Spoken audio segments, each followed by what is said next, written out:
What's up, lightweights? Welcome back. Today's guest is from the WWE Universe, The Bump, Talking Smack, sports broadcasting powerhouse, Kayla Braxton.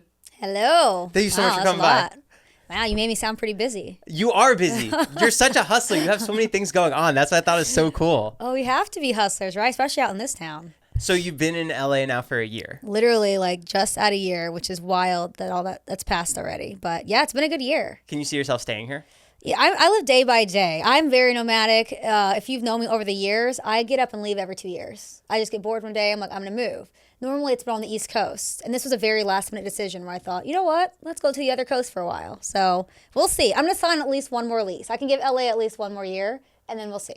Do you miss anything about the East Coast at all? I mean, yeah, I miss all my friends are there. And I live in St. Petersburg, Florida, which I think is the best place to live in the entire country. If you have never been, go to St. Petersburg, Florida. So I definitely miss aspects of it. But I mean, LA is the second best thing, I guess. Yeah. It's a lot cheaper to live in Florida. There's no state taxes. Is it harder for work over here? I mean, yeah, of course, it's more like out there you can be a big fish in a little sea, is that how they say it? And out here you're a small fish in the big sea. So it's a lot harder, especially when it comes to trying to find opportunity. Obviously, we're just getting out of a strike, so that's been tough for the last however many months. But it's also exciting that there's just so many more opportunities, because that is a difference between here and Florida. There's not a lot of TV opportunities out there. So, yeah, I think it's definitely the positive. Yeah. You've done so much hosting over the past 7 years. You went for school for it, correct? Yes, I studied broadcast journalism. And then how'd you end up where you are now? Well, I studied broadcast journalism, had a minor in sports broadcasting, so I always wanted to do something in sports. But my first job out of college, I got an opportunity at a local TV station in Orlando, Florida, where they wanted me to start this new entertainment travel show. So it was a new concept for them. And they got me, I think I got the job because they got me for cheap. I was right out of college. And I used to shoot my own video, edit it, host it. I was like a one-man band. So there's not a lot of those these days, you know? So I did that for a couple of years. And then I thought it was maybe time to move on to something else. And at around the same time, WWE, someone from WWE actually reached out to me. At the time, I had never watched wrestling in my life. I didn't know anything about it.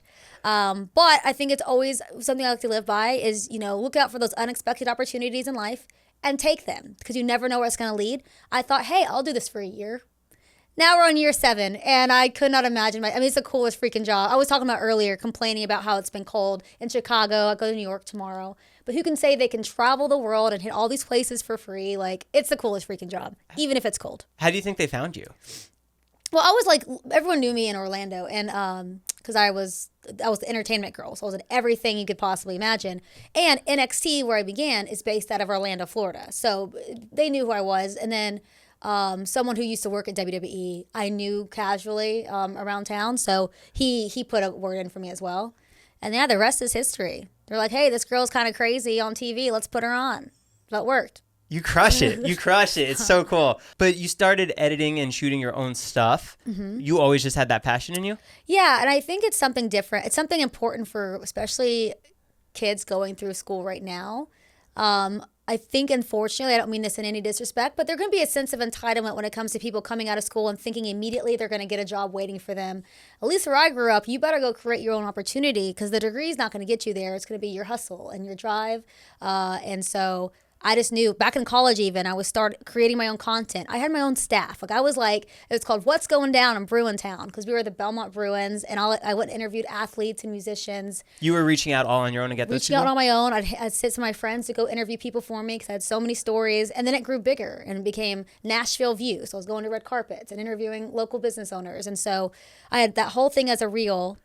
And then, obviously, the TV station that I began at loved seeing that. Like, taking the initiative is so important, especially to news directors and producers and directors. Like, oh, you can do your own shit. We don't have to, like, hold your hand. Get you a long way. That's my word of advice. Take initiative, kids. Where'd you post it all? On YouTube? YouTube, yeah. So it's not there anymore, so don't go look at it. Can't have that following me around forever. But yeah, I did YouTube. And then I even got into the YouTube space. There was those conventions like Download and what was the other one? VidCon? VidCon. So you were at VidCon? I would go to those all the time and collaborate with other creators. I started a series that went pretty viral with a YouTuber named Swoozy. I don't know if you've heard of him. He's like a gamer, animator. We created something called the 30-Day Dating Challenge. we don't have to go into that. But it all like really helps me and like learn about the online space, which can be so intricate, as you know, and kind of how to navigate it and succeed in it. So yeah, all of that helped me get to where I am. I'm still trying to learn, figure out TikTok, but again, day by day. Did you do any digging on me to come here? No, I didn't. I went in blind. So what? Give me something. Oh no, I'm just curious because I feel like now you're on the other side of it. I know. Oh, on the yeah. Because even for me, like, very rarely do people ask me to do a podcast, and when I do, I'm like so hesitant about it because I'm not in control of it. Yes. So for you to be here, I trusted our mutual friend. I knew Ryan was going to put me in a situation. If he would, I was going to kick his ass. But no, I trusted him, and I love meeting other creators, especially in Los Angeles. I think again, collaboration is key to succeed, and so here we are. Totally. So when you're doing your interviews, you're dealing with the biggest personalities and egos. Mm-hmm. Do you have a little more stress with the situation at hand, depending on what it is? Oh, of course. Oh, yeah. And here's the thing with that, too. Like stress, you mean like nerves, all kind of goes hand in hand. Even this past week, I host the kickoff shows for our big show. So we had Survivor Series. And I was just it was such a big show. There was so much we thought was going to happen. And I felt more nervous and stressed out than I've done hundreds of these. But I just felt that like stress and anxiety. And then it's always that reminder, when you stop feeling those feelings, you need to get out of doing what you're doing. Because like you need to be able to have that. When you're like, oh, this is just another day, do something else. So yes, the big, like a Survivor Series, a WrestleMania, if I'm doing a red carpet here in LA for a movie premiere, I am a nervous wreck. So yeah, absolutely. I did a sit down with John Cena a while back, and I've met, we've seen him a few times around the bend, but man, that interview, I was sweating bullets because it was just such an insane opportunity to have him sit down for 30 minutes and talk to me, someone he's like seen backstage a few times. So when you're doing that and you're preparing for it, are you rehearsing the hour before, like, hey John, John? No, I'm not a huge rehearser because I think with what I do and my interview style is so off the cuff, I never want to be over rehearsed. And also like being on the other side of things, when something is over rehearsed. Like I think being candid and fun, and like I even made some stupid joke to him right at the top, one of his don't see me things that he's heard a million times. I didn't know how he was going to react to it. He played into it, luckily. But no, I try not to rehearse. I know the gist of what I want to talk about, and then we just go. Yeah. So, have you ever had any like interviews where you kind of just blacked out? I mean, yeah, that definitely happens. More often than, but it's about being able to roll with it. When I was newer in the business, I was interviewing superstars who I didn't really know on a personal level at that time. I think we talked, the famous one that I put online typically is about AJ Styles, who was one of the most professional people I've ever met, one of the kindest Southern boys, Georgia boy. And the light went red and it was 3, 2, 1, go Kayla. And I was just like, I didn't know what I was supposed to be talking about. Completely forgot everything that was going on. Luckily, AJ is such a pro. He could sense what was going on, and he took the interview, and I didn't have to say anything. And no one questioned it after. No one got mad. It was just when the interview's over, the camera crew's running to the next thing. So I was like, shoo, thank you so much, AJ. No one knew that I was like, not good at my job. But now I think I'm so intertwined, and I feel like a lot more knowledgeable. If I do forget where I'm going, I can typically pivot and get us to, eventually we'll get there. But yeah, I thought that was gonna be my last day working for the company. Even when like crazy shenanigans are happening, like you got slimed once. I did. Once something crazy like that happens, it's almost shifts your entire like, what do I do now? Yeah. Is that hard to navigate? I mean, yeah, but also with WWE, you have to always be on guard and on standby to know something crazy could happen at any time. You just have to be ready for it. That's so funny. And that was with The Miz and John Morrison and Braun Strowman. And with those three in particular, some crazy shit's going down. So I will say that took a long time to get out of my hair. I still should bill them for my hair appointment, but whatever. We'll maybe in a few years. Have you ever done like Kids' Choice or anything? I did Kids' Choice Award. I did the red carpet for that maybe 6 years ago. No slime there. Not for me. I think maybe Cena got slime that year, but I was just on the red carpet staying all cute in my hair and makeup, so I didn't have to get slime then. Yeah. Of course, at my own job is when they slime me, so. So with you being here, do you think you're going to be doing a lot more movie premieres and award shows like that? I hope so. I mean, part of the reason of me moving to Los Angeles was so WWE could have a person on the ground out here to, do some crossover work. So I've done a few movie premieres. Again, of course, the strike has kind of kept all those away for the last several months, but moving forward, yeah, absolutely. That's the plan. Are your friends back home surprised or shocked at what you're doing? Or is it like, oh yeah, of course, like she's always been doing this? You mean as far as? Like the hosting, journalism type stuff, broadcasting? Oh no, I mean, since I was 9 years old, I've been doing little shows. Like, no, if I wasn't doing this, people would think I was going through some kind of crisis. And I'm not good at anything else. Like, I had laryngitis a few weeks ago. If you don't know it, you can't talk. I had to miss SmackDown. For 5 days, no sound would come out of and the stress that I had, because I go from one extreme to the other. If I'm sick, I'm on WebMD and I think I'm dying. So my voice was gone for 5 days. I was talking to my mom. I'm like, I'm never going to be able to work again. Like, I thought there was nothing else, because there's nothing else I'm good at. So thank God it came back. What do you think is your favorite part of your whole job, everything that you get to do? Well, let's see. For WWE in particular, or for just being a broadcaster? I think broadcasting in general. I mean, I'm a journalist by trade, so I love hearing stories and telling stories and being able to allow other people to tell their story the way they want it to be heard. Because I know for me, from like a very young age, my personal story was very much already put out into the world before I could really tell my story. And over the years, I've really gotten to tailor it when I've shared it to how things happen to me. And so I really want other people to be able to tell their story they want to. It's so important to be able to create your own narrative when it comes to your life and not let somebody else run with that. So I think that's the coolest part. And then seeing people just so happy. It's almost like a weightlifter when you can share who you are and people accept it, and there's no like people adding in their own, like Wikipedia, which says I'm 4'11". I'm 4'11 and a half, and I'm gonna need someone to go in there and fix that. Update that. Update that. Everybody loved your back and forth with Paul Heyman. Oh, the best. Was that almost like dancing, verbal dancing for you? Yeah, and I mean, in the best way. I learned so much through Paul Heyman. Like, obviously, we would nitpick each other. That's what you see on TV and on Talking Smack. And I've dressed up as him for Halloween. And I say this in any interview I do that Paul Heyman has brought up. There is no one better to learn from in this business, especially as a communicator and an on-air talker. He is a wordsmith. And when we first started doing Talking Smack together, we didn't know each other very well. I just knew he was like this loud, overpowering man. And like, because if y'all watch Talking Smack, I had like 6 different co-hosts over time. This kept swapping in at men. So I had to keep adjusting. When I heard Paul was going to be my co-host, I was like, oh, I'm not going to get a word in ever because all he does is talk. And then by the end of it, I think my skills as a host like just quadrupled because of him. So yeah, trying to keep up with him is tough, but it definitely made me better. Him saying how much he appreciated you and loved you. And then the camera kept rolling. Oh, was that my birthday? Yeah. Oh no, my last day on the bump maybe. Oh, Paul. Yeah, that's him. He loves me though. It's fine. Do you think schooling really helped you with what you're doing now? I do think things I graduated college now like 10 years ago. I do think things have changed a lot as far as education and skill.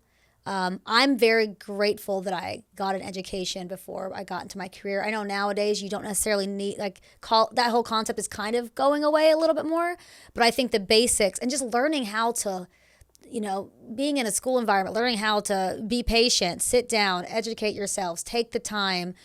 It's a slower process, but I just think I have a foundation a lot firmer than maybe some others. Not to say if you don't have, not saying if you don't go to college you can't excel, because you definitely can. But I think it definitely helped me 100%. Did teachers really help guide you to Yeah. Really? I had fantastic professors who I still keep in contact to this day. I've gone back to my college and spoken to the next generation of broadcasters.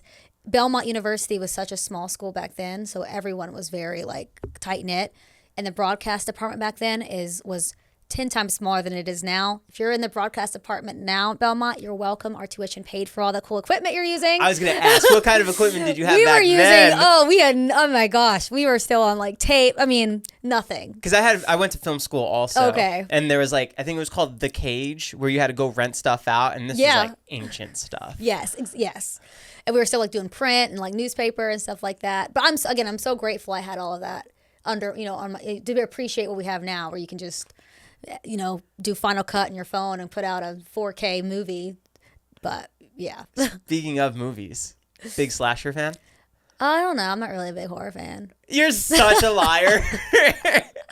Literally yesterday, my favorite horror movie of this whole year was a movie called by A24, Talk to Me. Oh, I haven't seen it yet. Australian film, very like independent film. Like I think these kids were YouTubers and they made it like all. Yeah, okay. I think it was one of the most brilliant horror films I have seen in a very long time. Just yesterday, I got it in the mail. I pre-ordered it months ago. If you've seen the movie, they have like the embalmed hand. That's what possesses everybody. I have the replica now in my house. My friends are like, "What is wrong with you?" Oh, you're that much of a fanatic. My entire bedroom is just horror movie. Like I have a very like cool wall of like horror. Terrifying. It's my thing. Have you ever seen any of the houses around here? What some of the? Oh yeah. What did I have. I can't remember which ones I went and saw. Freddy Krueger's house is here. I think which one I saw. I haven't done like I mean, you'd think I would have. Oh yeah, do a horror tour. To me, that doesn't like super. Yeah, I mean, I need to do that. And now I sound like a lame horror fan that I haven't done. I think when I've gone on walks, people, oh, that's where that house is, but I'm like, okay. Did you watch Malcolm in the Middle? I did. That house was around here, and I went, but they knocked it down and renovated it, so it looks nothing like it. Man, so I feel like a lot of them are like, you know, either people are living them or they're different. So I saw the Amityville Horror House once. Oh, that would be cool. That was scary. Yeah. Oh, I gotta go see that. What other horror ones do you like? Horror movies? Yeah. Oh man, gosh. I mean, I love all the Saw movies. Saw 10. It was phenomenal. I had to walk out. That was too gory. Wait, of Saw 10? Yeah. It was too gory? That was the least gory out of all of them. Are you insane? Are you insane? They're all literally close-ups. They're just like... Yeah, but this was like, this one was like a heartfelt one. No! This is like a rom-com. It honestly made me feel like, oh, like...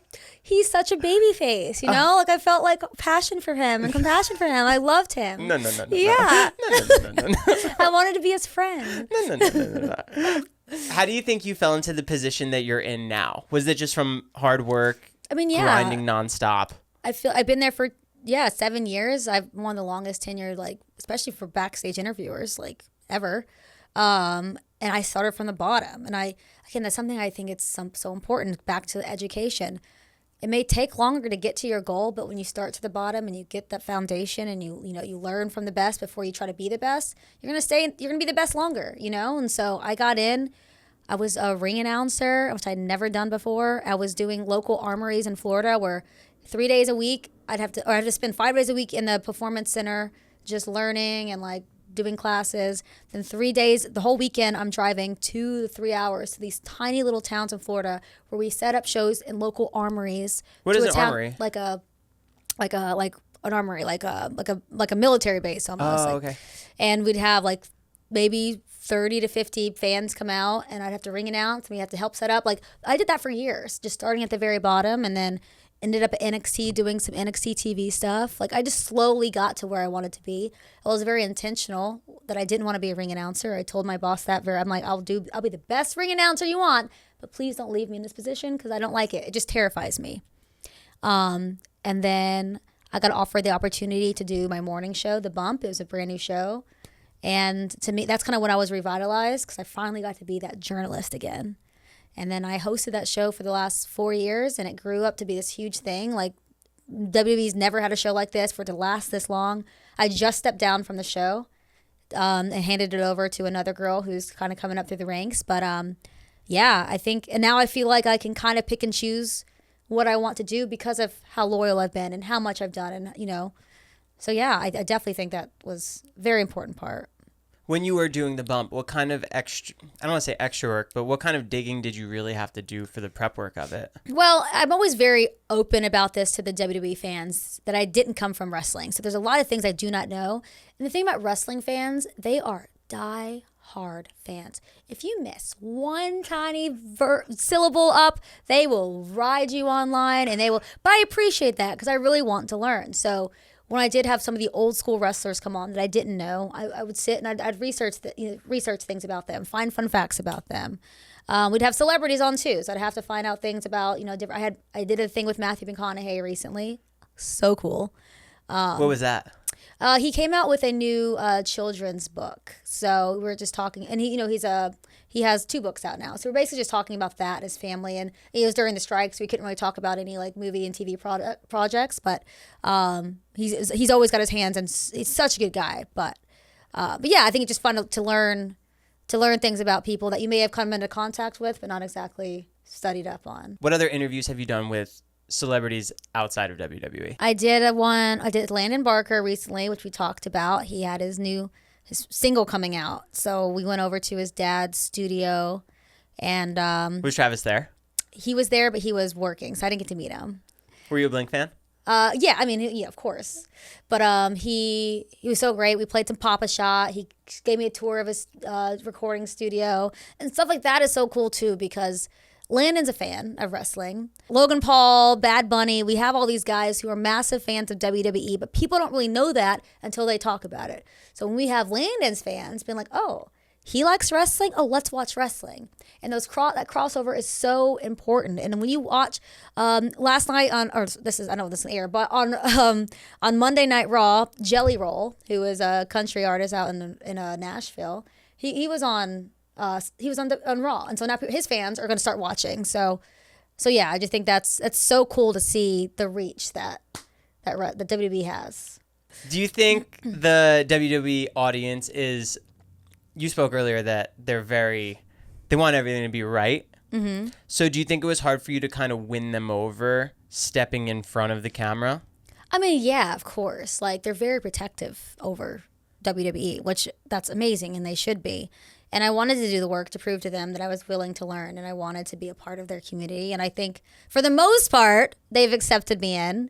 Because I do think I'm always very I say it all the time how transparent I want to be about this. I didn't grow up in this. Like, most people who work for us grew up in this, or at least grew up watching it. So, but I know when I first started, I was so nervous. I was given like a list of all the superstars' names, and like as a ring announcer, you gotta know name, weight, hometown, and you gotta spew these out, like making their way from Chicago, weighing in at 200, whatever. Do you have that on the sheet in front of you? Or you have to memorize it? You have to memorize it. Wait, what? Yeah. You have to remember everyone's weight and height? You don't go up there with a card. No. Kayla. Yeah. Oh, listen. I know. And like their moniker. So it was like from Gainesville, Georgia. I think he is. From Gainesville, Georgia, weighing in at 212 pounds. He is the phenomenal one, AJ Styles. Like, I probably butchered that whole thing. I don't ring announce anymore. Did you finagle anyone's thing while doing it? I mean, a couple times that I forgot, I did, but then I'd always go find them and apologize because it's their thing. Like, I do not want to mess up what they want you to say. Yeah, that's and the their way they moment. want you to say it. So, if I did forget it, I would go find them and apologize, and they were never like mad about it as long as you like acknowledged it and corrected it. But yeah, that was nerve-wracking. What was the question that you just asked? Why did I talk about that? If the fans want you to like know everything. Oh yeah, exactly. Oh, that was my point. So when I first I was at Full Sail University for my like tryout kind of, and I was so overwhelmed. I was like, there's no way I'm going to learn this. And there's no way. And a coworker of mine, he's the ring announcer for SmackDown, Mike Rome. He had already been there for like a year. He goes, Kayla, you won't even try to learn everything. You just will. Like, it's so oversaturated, like, or I don't know what the word I'm trying to say, but it's just in your face. He was not incorrect. Like, within 2 months, I knew more about wrestling than I ever thought and I didn't even try. That's just how it is. So it didn't take long to learn. And then I think I ended up winning over most of the wrestling fans. When you finished each interview show, would you go back and watch it to see how you did, to see how you can improve? To this day, I don't like doing that. I hate watching myself back in camera or listening to myself talk. I think a lot of on-air people say the same thing. The only time I would do it is if someone gave me like negative criticism and I was like, okay, what was it? So I'll like force myself to go watch it with a big glass of wine. So if it's in order to get better, I will, but I probably haven't watched 90% of the stuff that I put out there. Oh, wow. I know. I just hate it. I cringe.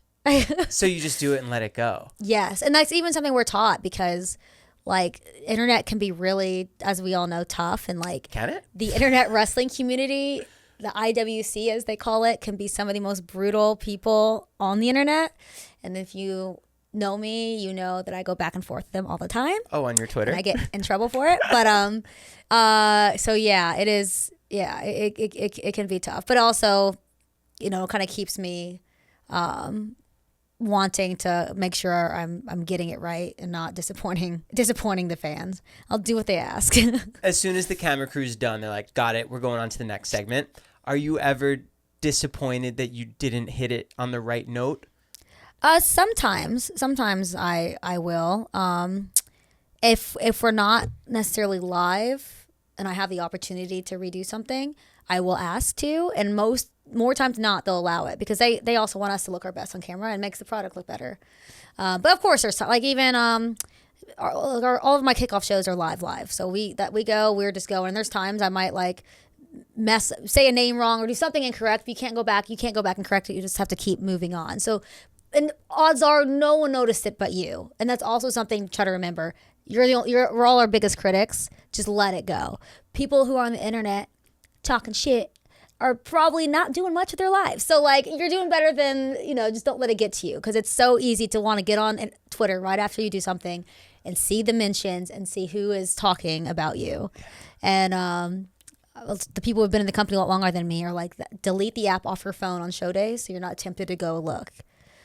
I haven't gotten to that point yet, but I'm working on it. You're like QB of the kickoff show. You're throwing those conversations around and directing the whole conversation. Yeah. I have a lot of fun with those. It's really impressive. And that's just second nature to you. I think being a conversationalist I think that's why I thrive in those situations because we can just talk.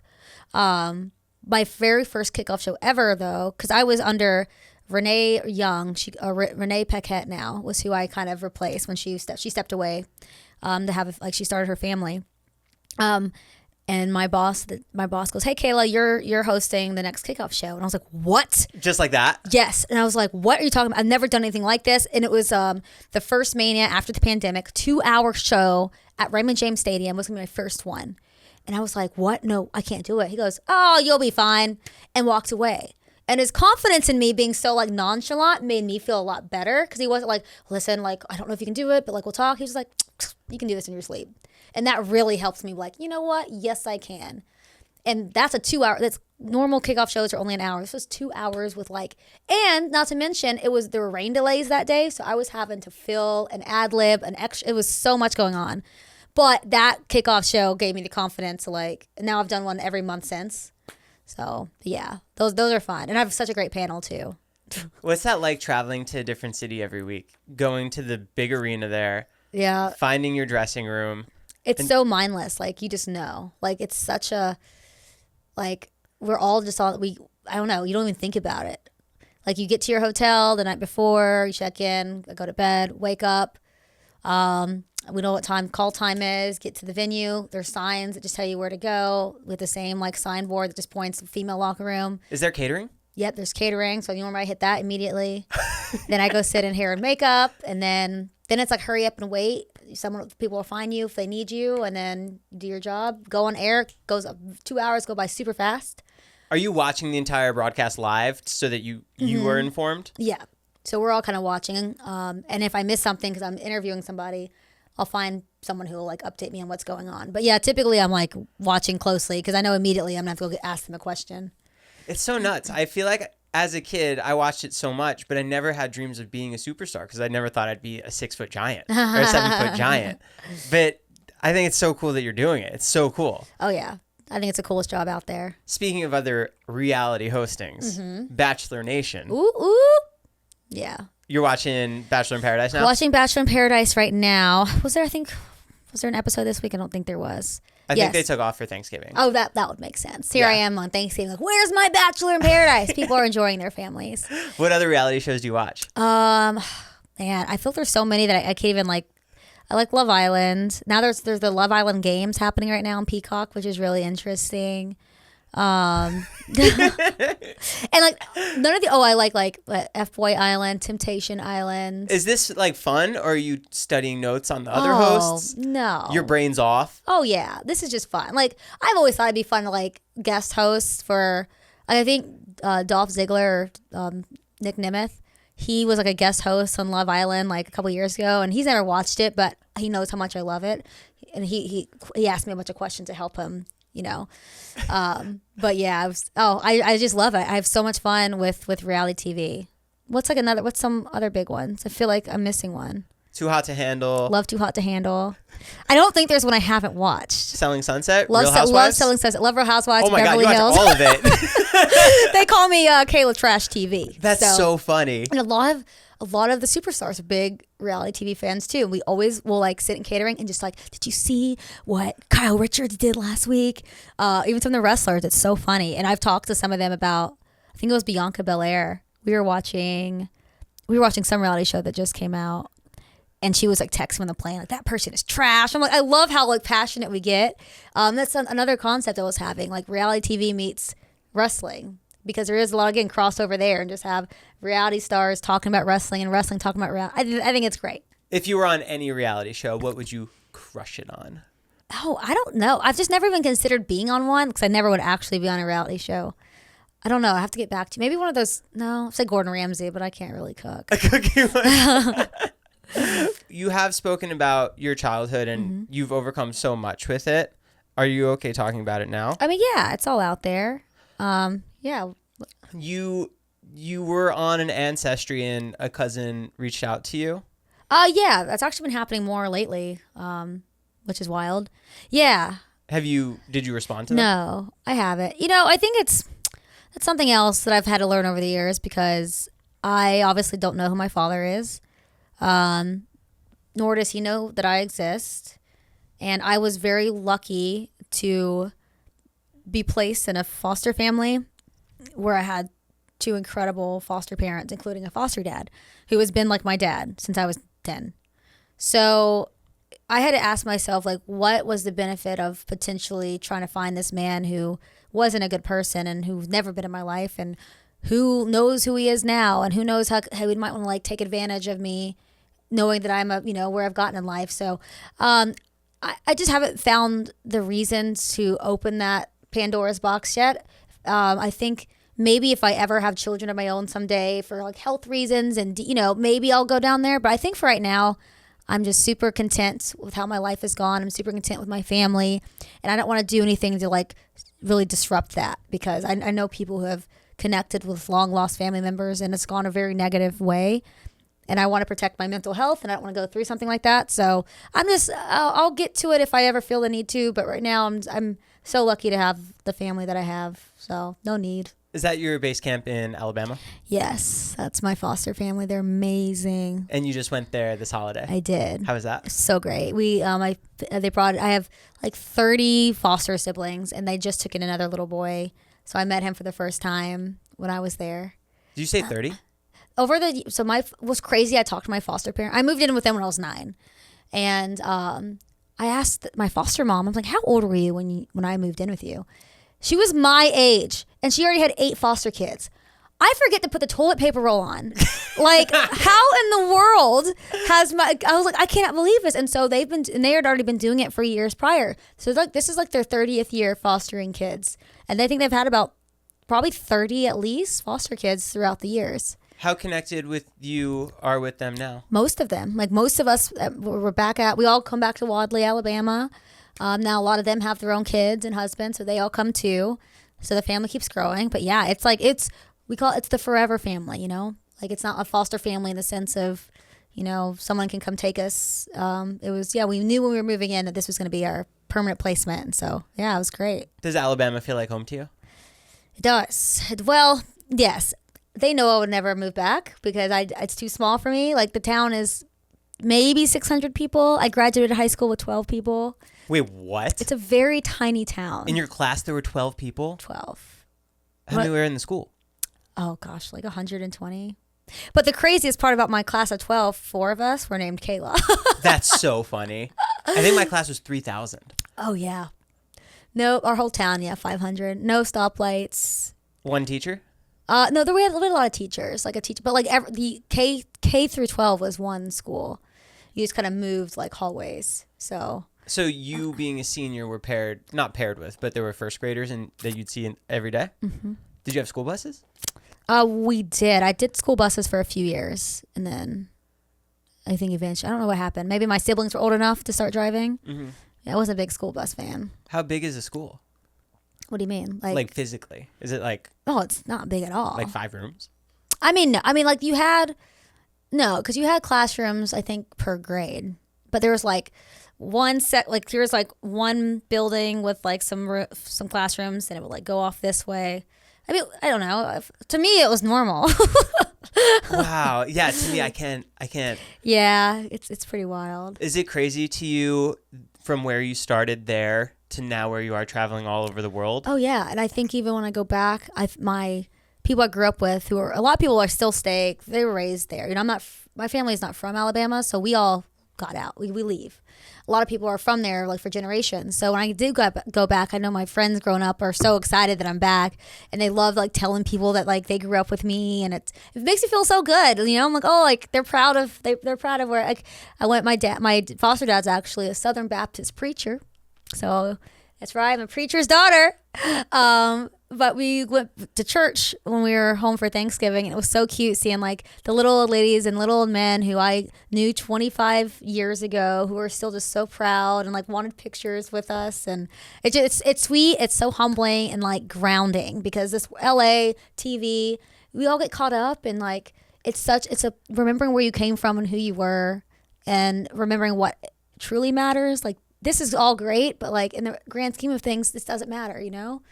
So I go back home like once a year, and it's such a good like, okay, now we can go back to Los Angeles and have our mind clear and do things for the right reason. How much time is the right amount of time to go back to your hometown? I think a year is plenty. Once a year. Once a year for how many days are we talking? I went back for like 6 days this time, which is more than I usually do because there's nothing to do in my town. I think I tap out at 4. Yeah. Well, luckily I was like, I left like I went to like an Auburn basketball game one of the days, so I was able to kind of get out. And then my brother's in the military. He's based like an hour and a half outside of my town, so we like went and like bar hopped one day with him. So technically I was there for maybe 4, but it was time to go. Yeah. Oh, that's great. Can we ever look forward to seeing you in the ring? No. Unless I'm holding a microphone interviewing somebody, everyone always asks me this, and I never have wavered on my answer. Not a chance. People don't realize how. So when I was newer, announcers used to have to take a bump class. And that was just in case we were in the ring interviewing somebody and when you had to get out of the ring or fall correctly so you're not getting injured. So I'll never forget this. They don't do it anymore because one of our announcers got injured doing it. They put like the Tough Enough helmet on, but basically like a helmet to kind of protect my brains. And they even put me in like the softer ring. And like, okay, you have to learn how to fall back. And I was so scared. Like even on trampolines and stuff growing up, I can never do like the back things. I'm always scared I'm gonna break my neck. You're driving to this class like? Yeah, just like I can't believe I have to do. Yeah, so I do it. I see my other coworkers doing it pretty well. So I go and I look like a little like kind of like Anyway, I fall back, and you're supposed to tuck your neck. Well, I was trying to remember all the things they told me to do, but the tucking the neck is the thing I forgot. I snapped my neck back so hard. I had to like crawl away. I think my boss has it on camera because he's dying laughing, just watching me like crawl to a corner, like whimpering. I couldn't move my neck for days. But that's what these guys and girls are doing every single week, are taking like, you watch wrestling and the amount of times they're falling back and taking these moves and like running the ropes. People don't realize how difficult that is, how painful that is.